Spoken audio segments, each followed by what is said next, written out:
Hello students, 10+2 partnership firm के accounting system हमने last video में डिस्कस किया था। मैंने आपको लास्ट वीडियो में बताया था कि अकाउंटिंग सिस्टम जो हमारा इंडिया का है वो हर बिजनेस फॉर्म ऑफ ऑर्गेनाइजेशन के लिए सेम है, चाहे वो सोल प्रोप्राइटरशिप कंसर्न है, चाहे वो पार्टनरशिप फर्म है, चाहे वो जॉइंट स्टॉक कंपनी है, चाहे कोऑपरेटिव सोसाइटी है, चाहे हिंदू अनडिवाइडेड फैमिली है और any other association of persons और बॉडी ऑफ इंडिविजुअल है।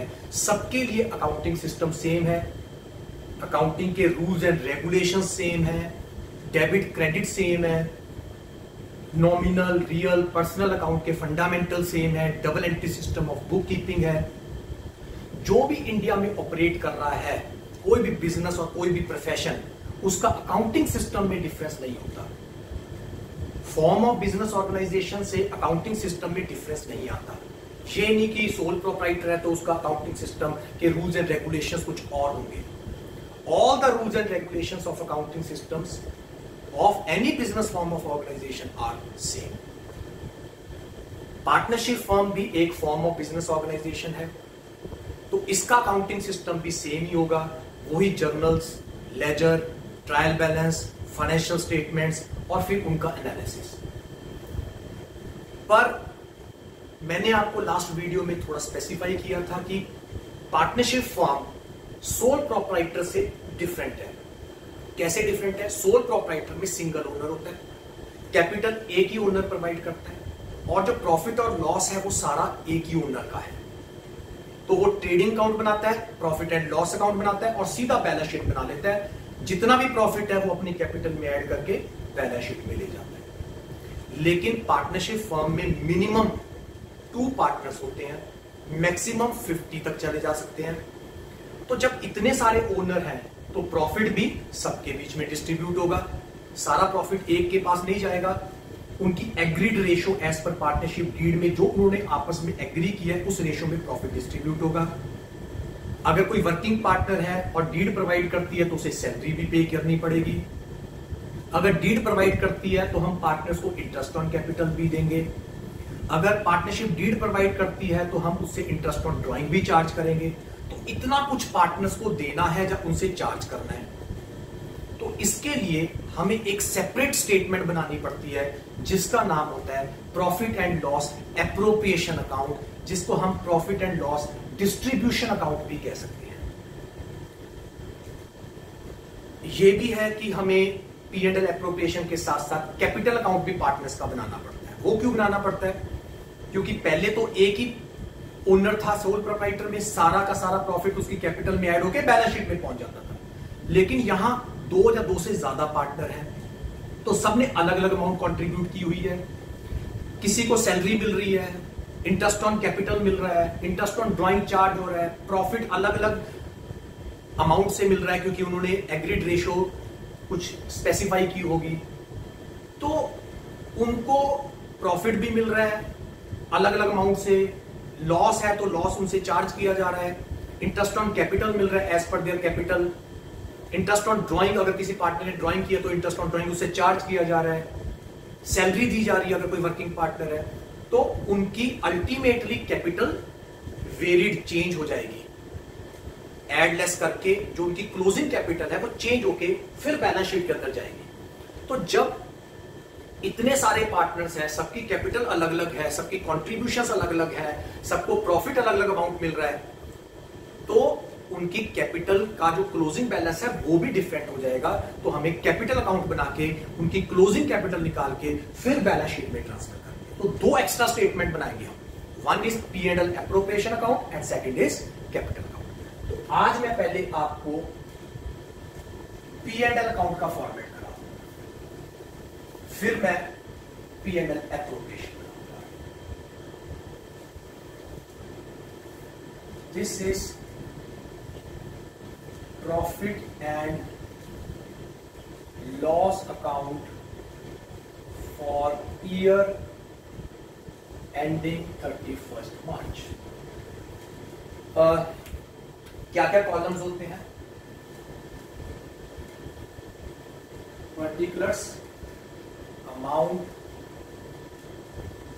Particulars and amount. आपको पता है सोल प्रोप्राइटर में हमने जो स्टार्टिंग पॉइंट किया था P&L का, वो किया था ग्रॉस प्रॉफिट ब्रॉट डाउन। कहां से आया ये?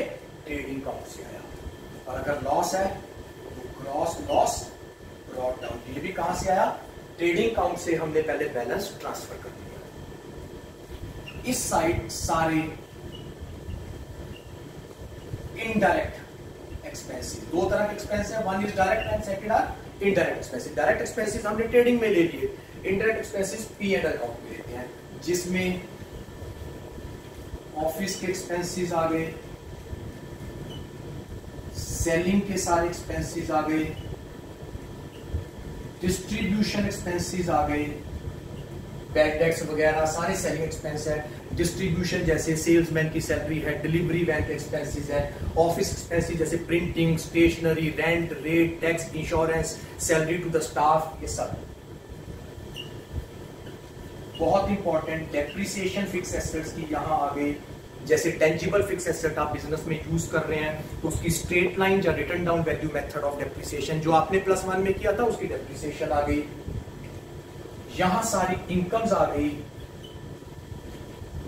इनकम सारी क्रेडिट होती है। इनकम्स जैसे इंटरेस्ट रिसीव्ड आ गया, डिविडेंड रिसीव आ गया, एक्सेट्रा। अब जो बहुत इंपॉर्टेंट पॉइंट P&L में पार्टनरशिप फर्म के केस में हमें ध्यान रखना है वो है two rent paid to a partner, two interest on loan to partner. ये दो चीजें थोड़ा सा अलग हैं। मैंने अभी आपको बोला था कि पार्टनर्स को जो भी हम पेमेंट करेंगे सब P&L एप्रोप्रिएशन पे जाएंगे, लेकिन दो पेमेंट्स ऐसी हैं जो हम पार्टनर को कर रहे हैं, मतलब फर्म पार्टनर को कर रही है और वो P&L में जाएगी, P&L एप्रोप्रिएशन में नहीं जाएगी। One is rent paid to partner, second interest on loan to partners. ये किस रेंट की बात कर रहा है? कई बार फर्म क्या करती है, in spite of taking the building on rent from a third party, किसी बाहर वाले से बिल्डिंग किराए पर लेने से अच्छा है अगर कोई पार्टनर के पास अपनी बिल्डिंग है। Suppose I am a partner, मेरे पास अपनी एक पर्सनल बिल्डिंग है, मैं अपनी फर्म को कह रहा हूं कि आपको बिल्डिंग किराए पर चाहिए, तो आप किसी बाहर वाले से क्यों ले रहे हो?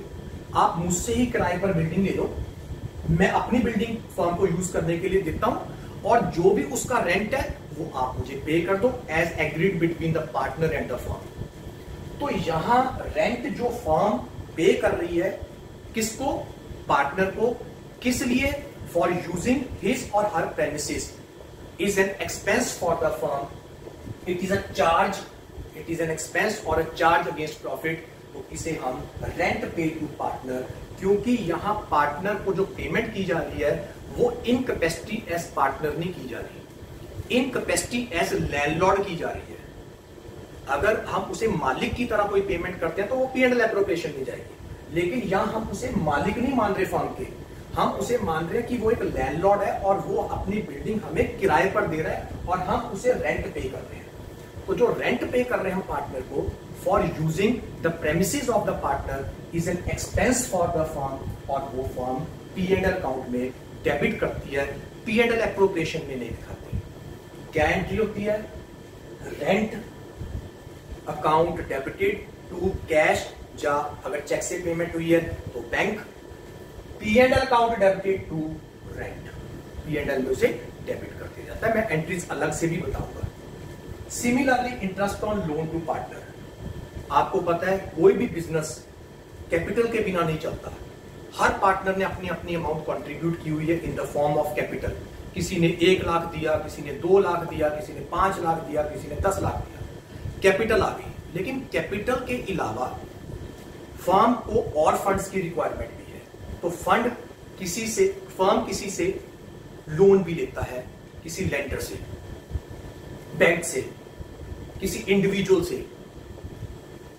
अब कोई पार्टनर कहता है मेरे पास सरप्लस फंड पड़े हैं अपने प्राइवेट पर्सनल, तो आप किसी बाहर वाले से क्यों फंड ले रहे हो लोन की फॉर्म में? मैं ही अपने फंड आपको लोन की फॉर्म में देने के लिए तैयार हूं, आप मुझे जो भी इंटरेस्ट रेट हमारा आपस में फिक्स होगा वो आप मुझे पे करते हो। तो in addition to capital some time the partner provides loan to the firm and firm pay interest on loan to the partner as not in the capacity as partner but in the capacity as lender. तो interest on loan which is given provided by the partner to the firm and firm pays the interest is an expense for the firm. It will be debited and shown in P&L account debit side. So दो payments ऐसी हैं जो हम P&L account में दिखाते हैं। Rest सारी payments जो भी पार्टनर को हम देंगे वो P&L appropriation account में दिखाएंगे। बाकी लास्ट में हमारे पास टैक्स होता है और रिजल्टिंग आंसर आ जाता है नेट प्रॉफिट आफ्टर टैक्स या नेट कॉस्ट। सो बड़ा इंपॉर्टेंट पॉइंट है students, gross profit all incomes will be credited because profit and loss account is a nominal account. All expenses salary rent rate tax insurance to outsiders employees, किस कोई भी खर्चा हो, depreciation selling and distribution expenses, दो payments partner की हमें P&L में दिखानी है। One is rent paid to the partner for using their premises and interest on loan given to the partner for using their funds. बाकी income tax net profit after tax, ये मेरा P&L account था। Sole proprietor में और यहां सिर्फ दो जगह डिफरेंस आया है, एक रेंट टू द पार्टनर्स और एक interest on loan to the partners. Next class के अंदर हम P&L एप्रोप्रिएशन करेंगे, उसके बाद हम कैपिटल अकाउंट और बैलेंस शीट की प्रोविजंस करेंगे। Thank you students, have a nice day.